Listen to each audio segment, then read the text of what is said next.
Hi everyone, Richard Robbins here. Well, this is very exciting because we actually have a role-played listing presentation that we're going to perform for you so you can actually see what a presentation looks like, hear what it sounds like, plus you're going to actually see the documents being used in the presentation. So this is very exciting.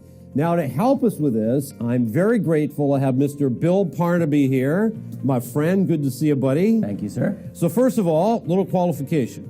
You're one of our coaches, which is great. You're a real estate agent as well. You've been in real estate for how long?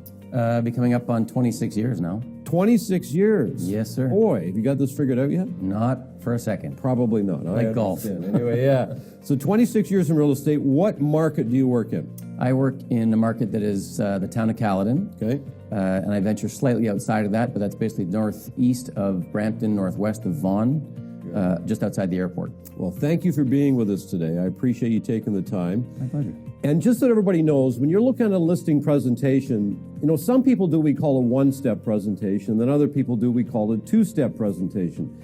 Now, Bill has decided to do a two-step. He wants to do two-step in all of his listing presentations, which means you go to the house first, you have a look at the house, build some rapport while you're there, ask them some questions, qualify your audience, if you will, and then you come back maybe, a few days later and you actually do the listing presentation. So this is a two-step, but I want to talk to Bill first of all about why do you like the two-step?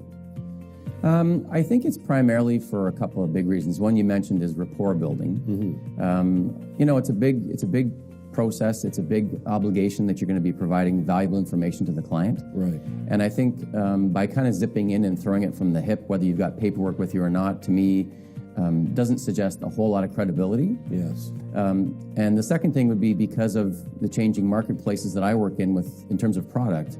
You can't always be 100% ready on the first shot because you don't always know what you're walking into. Right. So I like to be lock, stock, and barrel prepared every single time, and the two-step allows me to do that. Now, when somebody calls you or you call them and you've confirmed an appointment, do you do any form of qualification on the phone or do you wait till you get there?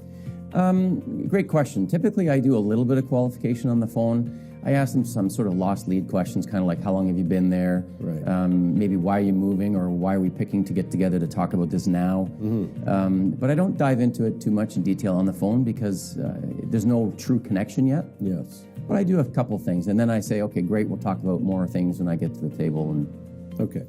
Now, the presentation we're going to do is really the presentation when you arrive the second time. That's what we're going to role play. So the reason I wanted to do this, Bill, is I wanted to get an idea what you do when you go the first time. Right. So when you show up at somebody's home, they've called you, you've called them, you've confirmed an appointment.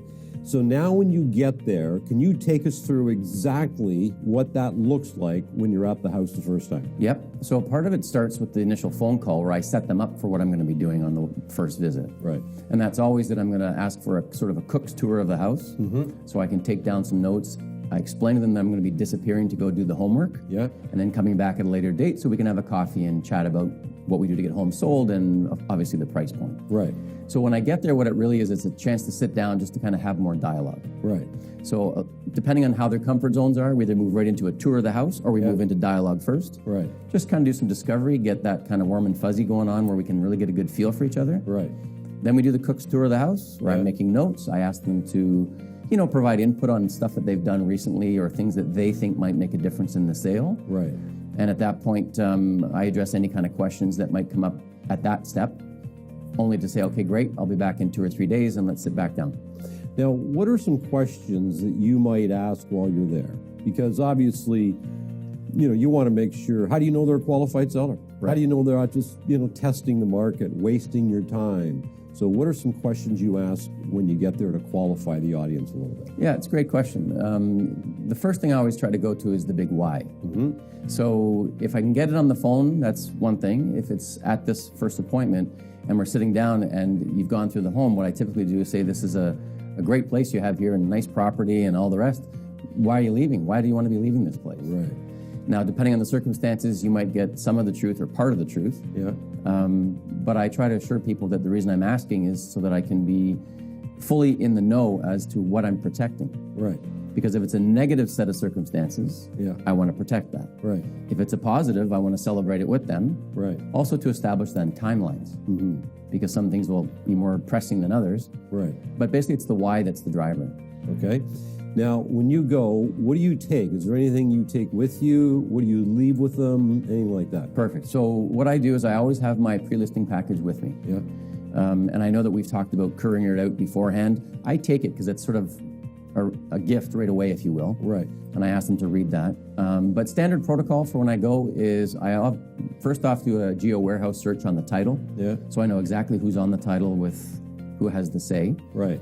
I do any kind of MLS review to see if they've been on the market in the last little while, plus any existing history is back as far as I can find. Okay. I also do an MPAC or assessment search. Right. And I put that all together so I can get a quick sense, even before I get there, Yeah. of when they bought, how much they paid, and I already know how much the market's appreciated from the time of purchase Right. to then. So I already have the beginnings of a ballpark number going on, Yeah. but at least I'm going in fully informed, because if I get there and there's one person and there's two on title or vice versa, I know I've got different challenges going on, and I'll try to flush that out. Now, let's say a lot of people have more than one agent in. They might have 2, 3. Do you think the two-step allows you to position yourself to be the last agent that actually does the formal presentation, or do you even know if there's other agents going in? I always ask the question, Rich. I always kind of say, I say I would assume that you guys are looking into 2 or 3 different options for representation. And I haven't really been caught up too much in what order I'm in. Right. But I do know that the two-step allows me to buy more time. Right. Because I bank on the most part that the other agents are probably doing one-steps. Right.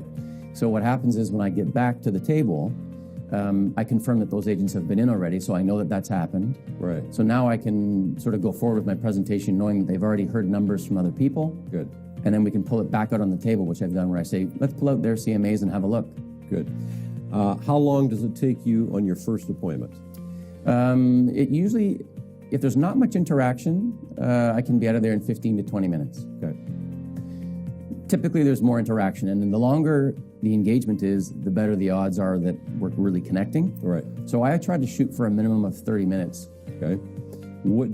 Does anybody ever say when you get there, oh, by the way, what's your commission? They do. Sometimes they say, what's your commission? And by the way, do you have a ballpark on the house value? Right. And I say, don't worry, I know those are the biggest 2 nuts you got to crack. Yeah. So, but let's talk about that when I return, because I'll explain it all in one go for you so that you can see it in context to what it is I'm going to be doing for you. Good. And they ever putting pressure on you to give them more?